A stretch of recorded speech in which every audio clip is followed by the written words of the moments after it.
ஒக்கூர் புதூரில் அவருடைய நெருங்கிய நண்பர்கள் நிறைய பேர் உண்டு. குறிப்பாக சொல்ல வேண்டும் என்றால் சிங்கப்பூரில் இருக்கும் பாண்டிக்குமார் என்பவர் அவருக்கு நிறைய உதவிகள் செய்து கொண்டிருக்கிறார். அவரை சிங்கப்பூருக்கு அழைத்து கொண்டு அவருக்கு நாடகத்தை கலையை வளைத்துக் கொண்டுவதற்காக அவருக்கு நிறைய உதவிகள் செய்யும். இப்போ கூட இந்த நாடகத்தில் அவர் இங்கே மேடைக்கு அவருக்கான அன்பளிப்பை செய்ய காத்து கொண்டு இருக்கிறார். ஏனென்றால் அந்த அளவுக்கு அவர் மீது நட்பாக இருக்கிறார், அன்பாக இருக்கிறார்.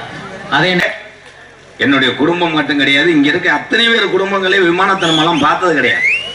சின்ன வயசுல பள்ளிக்கூடம் போகும்போது விமானம் வரும், கம்மா கரையிலையும் வயக்காட்டிலையும் பரப்புலையும் ஏறி நின்று இந்த விமானத்தை பார்ப்போம். நம்மெல்லாம் இந்த விமானத்திலே முத 2018 நாடக நடிகனா நான் செல்ல காரணமா இருந்தது ஒக்கூர் புதூர் எங்க அண்ணன் பாண்டிக்குமார்.